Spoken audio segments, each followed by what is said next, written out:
लोग कहते हैं कि अपने प्यार को बांध के रखना चाहिए। लोग कहते हैं अपने रिश्ते को बांध के रखो प्यार में। लोग कहते हैं ये बंधन 7 जन्मों का है। लोग कहते हैं कि ये रिश्ते नाते सब ऊपर से बंध कर आते हैं। क्या कोई ऐसा बंधन है जिससे अपने प्यार को कंप्लीटली परमानेंटली हमेशा के लिए बांधा जा सकता है? तो हाँ, ऐसा किया जा सकता है। 7 जन्मों के लिए पाना चाहते हो उसे, तो बेहतर सॉल्यूशन है ये। जानिए पूरा विश्लेषण।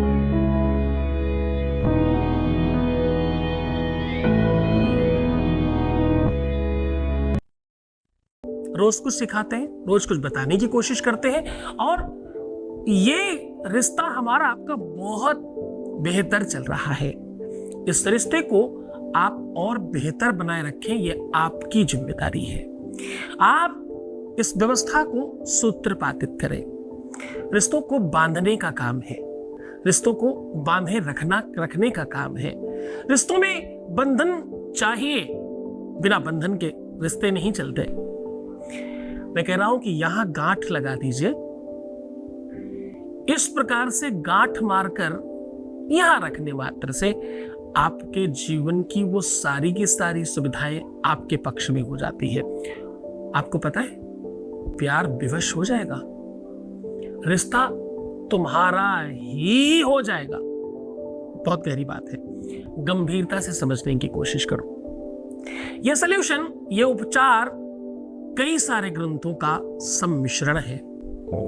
मैं आज का ये जो कंप्लीट सार है, ये बट सावित्री से संबंध रखता है।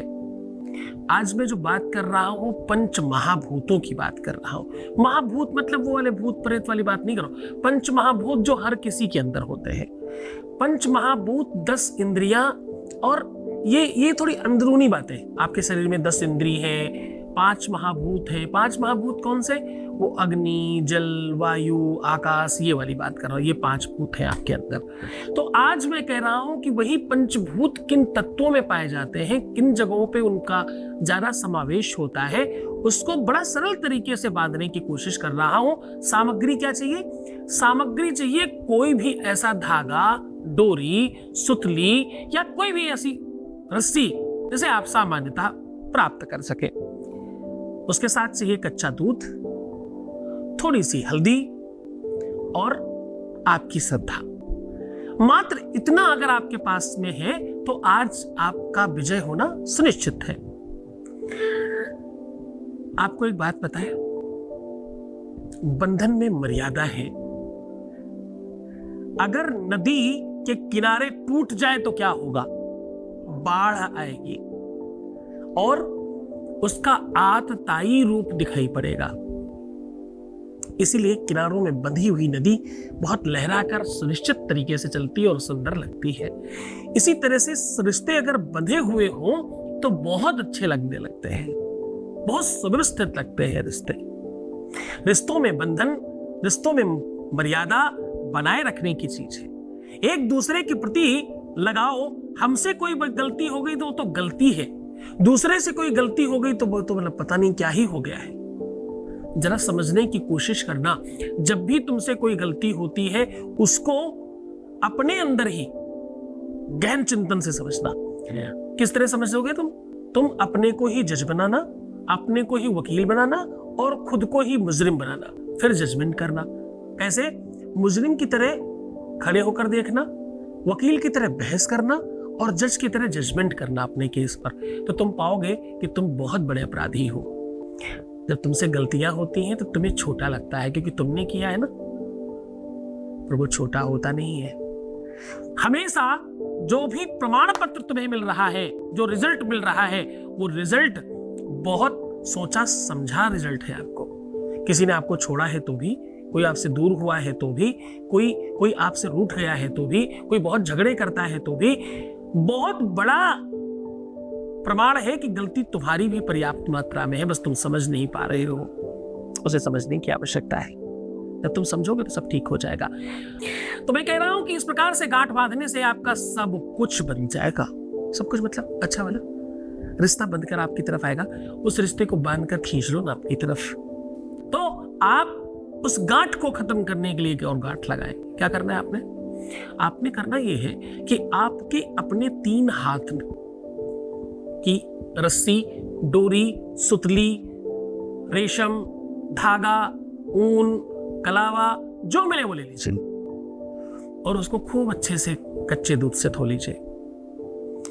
लेने के बाद उसमें हल्दी, कुमकुम, अष्टगंध, सिंदूर इत्यादि जो भी मिल जाए वो ले लीजिए, लगा दीजिए चारों तरफ पूरी रस्सी भर में खूब अच्छी तरीके से। और सबसे इधर का हिस्सा और इधर के हिस्से में दोनों तरफ अलग अलग गांठ मार देनी है, उनको आपस में नहीं बांधना। यहाँ पहले गांठ बांधो, जैसे सिलने के लिए किनारे पे धागा में गांठ मारते ना, बिल्कुल उस तरह से दोनों तरफ ऐसी गांठ मार लो। फिर उन दोनों के बाद ये 2 गांठ हो गई, इन 2 के बीच में 5 और गांठ बांधनी है। हर गांठ में 5-5 बार अपने पति का, पत्नी का, प्रेमी का, प्रेमिका का, चाहने वाले का, चाहने वाली का, जिस भी रिश्ते में तुम हो उसका नाम लेकर फूंक मारनी है और बांध देना है। इस रस्सी, इस डोरी, इस कलावे को या इस धागे को आपको 5 वृक्ष बता रहा हूं, उनमें से किसी में भी जाके लटका दीजिए, वहां आप जाके ठीक से बांध दीजिए। बांधने का तरीका बताऊंगा आपको बेहतर तरीके से। पहले वो पेड़ समझ लीजिए, आम, पीपल, बरगद, पाकड़ और नीम, इनमें से किसी भी पेड़ में बांध दीजिए, जो भी आपको मिलता हो। कोई विशाल वृक्ष हो तो चलेगा, जो लोग आउट ऑफ कंट्री रहते हैं उनको मैपल लीफ मिल जाएगी, उस पे बांध सकते हैं। जो जहाँ वो अवेलेबल नहीं है उन लोगों को कोई भी विशाल वृक्ष मिल जाए ना, जिसके पत्ते थोड़े बड़े हों, वहां भी आप बांध सकते हैं।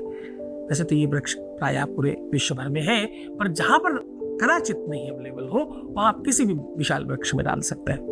बांधेंगे कैसे? वहां जाकर के किसी भी डाली पर रस्सी पीछे से ले जाकर बिल्कुल बराबर सिरा ला करके और एक गांठ मार देनी है। नीचे के सिरे दोनों बराबर खुले हो और बीच में एक गांठ मार दीजिए। यानी जिस प्रकार से गले में लोग स्कार्फ बांध लिया करते हैं वैसा लटका देना है उसको। ये काम पूरी श्रद्धा, पूरे विश्वास के साथ करना। सामग्री कुछ खास नहीं लग रही है, एफर्ट्स कोई बहुत स्पेशल नहीं लग रहा है। तुम्हारा सच्चा प्यार है, तुमने बहुत तल्लीनता से प्रेम किया है किसी को, तुम्हारे लिए तुम्हारे प्राणों से ज्यादा कीमती कोई वस्तु है, तो बड़ी श्रद्धा और विश्वास के साथ करना। क्यों? क्योंकि तुम्हारा विश्वास, तुम्हारी श्रद्धा, तुम्हारी नियति एक मैसेज पास करती है प्रकृति को, वैसा काम होने लग जाया करता है, ऐसा शास्त्र कहते हैं। अद्योत शास्त्रम मद बुद्ध लाभम करोति यत् सा तम यस् सुनिश्चित। ये व्यवस्था सूत्रवत जाल पर काम करती है। तो बहुत खुश रहो, तुम्हारे गुरु का 100% साथ आपके साथ है।